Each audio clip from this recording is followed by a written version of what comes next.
فرشتوں کے اوپر ان کے کندھے پر اپنا ہاتھ رکھ کر کے زمین پر اتریں گے. تقریباً 40 سال تک عیسیٰ علیہ السلام دنیا میں رہیں گے. دجال کو قتل کریں گے, سور کو ختم کر دیں گے, یہود و نصارہ سے ڈائریکٹ جنگ کریں گے, یا تو اسلام لاؤ یا جنگ کرو. ان کے دور میں بہت امن شانتی ہوگی. عیسیٰ علیہ السلام اپنی شریعت لے کر کے نہیں آئیں گے, وہ بھی مسجد میں آ کر کے نماز پڑھیں گے مسلمان امام کے پیچھے, امت محمدیہ کے امام کے پیچھے وہ نماز پڑھیں گے, وہ نبی کی حیثیت سے نہیں آئیں گے. عیسیٰ ابن مریم قیامت کے پہلے نازل ہوں گے, ہمارا ایمان ہے.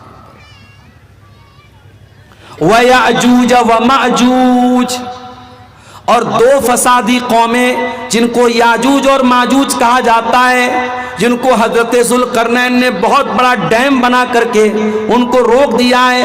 قیامت کے پہلے وہ ڈیم توڑ کر کے باہر آ جائیں گے اور بہت فساد زمین میں مچائیں گے, بہت فساد مچائیں گے. آسمان پہ تیر چلائیں گے اور وہ تیر خون آلود ہو کر کے واپس گرے گا.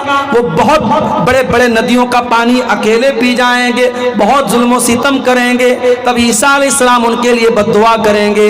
آسمان سے پرندے آئیں گے اور کیڑے آئیں گے جو ان کے گردن پر گریں گے, ان کی موت ہو جائے گی. پھر ان کی بدبو سے پوری زمین بھر جائے گی. پھر عیسیٰ علیہ السلام اللہ تعالیٰ سے دعا کریں گے تو ان کی لاش اور ان کا بچا کچا جو بھی ڈیڈ باڈی ہوگی اللہ تعالیٰ اس کو زمین سے اٹھا لے گا. یاجوج اور ماجوج یہ قیامت کی بڑی نشانی ہے. وَثَلَاثَةُ خُسُوفٍ, اور 3 جگہوں پر زمین کو دھسایا جائے گا. ایک مشرق میں یعنی پورب میں, ایک مغرب میں یعنی پچھم کے حصے میں, اور ایک عرب کی سرزمین پر زمین کو دھسایا جائے گا. وَآخِرُ ذَلِكَ نَارٌ تَخْرُجُ مِنَ الْيَمَنِ, اور قیامت کی آخری نشانی یہ ہوگی کہ ایک آگ نکلے گی جو یمن سے نکلے گی, اور وہ آگ لوگوں کو ہانک کر کے میدان محشر کی طرف لے کے جائے گی, یعنی ملک شام کی طرف لے کر کے جائے گی.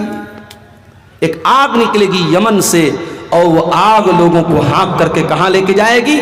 میدان محشر کی طرف, یعنی ملک شام کی طرف لے کے جائے گی. یہ قیامت کی 10 بڑی نشانیاں اللہ کے نبی نے اس حدیث میں بیان کی.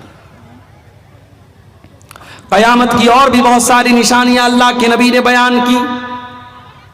جنگ تبوک کا موقع تھا. حضرت عوف بن مالک کہتے ہیں میں اللہ کے نبی کے پاس آیا. اللہ کے پیارے نبی ایک چمڑے کے خیمے میں بیٹھے ہوئے تھے. آپ نے انگلی سے اشارہ کر کے فرمایا اودد ستن بین یدی الساعہ, اے عوف ابن مالک قیامت کے پہلے 6 نشانیوں کو گن لینا, 6 چیزوں کو گن لینا. نمبر 1 موتی, میری موت ہو جائے تو سمجھ جانا کہ قیامت قریب آ چکی ہے. نبی نے حج کیا اور حج کرنے کے 2.5 مہینے کے بعد اللہ کے پیارے نبی ربیع الاول کے مہینے میں 12 تاریخ کو انتقال کر جاتے ہیں.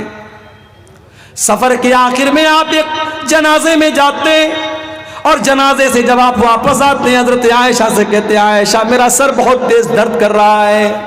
حضرت عائشہ کہتی ہیں کہ وہیں سے اللہ کے نبی کی بیماری کا آغاز ہوا تھا. اتنے کمزور ہو گئے آپ بیماری میں, آپ کے اندر چلنے کی طاقت بھی نہیں بچی. آپ نے خواہش ظاہر کی کہ میں اپنے بیماری کے یہ ایام حضرت عائشہ کے پاس گزارنا چاہتا ہوں. آپ بار بار سوال کرتے کل میری باری کس کے پاس ہے, کل میری باری کس کے پاس ہے. بیویاں سمجھ گئیں, سب نے کہا اللہ کے نبی آپ جس کے پاس رہنا چاہتے ہیں رہ سکتے, ہمیں کوئی اعتراض نہیں ہے. آپ حضرت علی نے ایک طرف ہاتھ پکڑا, حضرت عباس نے ایک طرف ہاتھ پکڑا اور سہارا دے کر کے آپ کو حجرہ عائشہ میں لے کر کے آئے اور بیماری کے ایام آپ نے حجرہ عائشہ میں گزارے. اسی بیماری کے ایام میں جب اللہ کے نبی بہت تکلیف محسوس کر رہے تھے, ایک دن آپ نے سر پر پٹی باندھی, منبر پر آ کر کے خطبہ دیا اور خطبے میں آپ نے فرمایا انی فرتکم علی الحوض, اے لوگوں میں تم سے آگے اللہ کے پاس جانے والا ہوں اور حوض کوثر میں میری تم سے ملاقات ہوگی. اے لوگوں میرے بعد کافر نہ بن جانا, ایک دوسرے کی گردن نہ مارنے لگنا, میرے بعد ایک دوسرے کے دشمن نہ بن جانا. جب تک آپ صحت کی حالت میں رہے, مسجد میں آتے رہے, نماز پڑھاتے رہے. جب بہت زیادہ بیمار ہو گئے, آخری نماز آپ نے جمعرات کے دن مغرب کی نماز پڑھائی. اس کے بعد جب عشاء کا ٹائم آیا, حضرت بلال نے اذان دی, اقامت کا ٹائم آیا, حضرت بلال آئے. آپ نے پوچھا اصل الناس, کیا لوگوں نے نماز پڑھ لی ہے بلال؟ کہا نہیں ہے اللہ کے نبی, لوگ آپ کا انتظار کر رہے ہیں. آپ نے کہا پانی لاؤ. پانی لایا گیا, آپ نے غسل کیا. غسل کرنے کے بعد آپ کھڑے ہوئے لیکن بے ہوش ہو کر کے گر پڑے.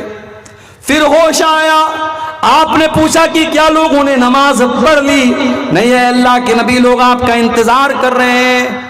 آپ نے پھر غسل کیا, پھر کھڑے ہوئے, پھر جانے لگے, پھر بے ہوش ہو کر کے گر پڑے. 3 بار ایسا ہو گیا. آپ سمجھ گئے اب جانے کی طاقت نہیں ہے. آپ نے کہا کہ جاؤ ابو بکر سے کہو وہ لوگوں کو نماز پڑھائے.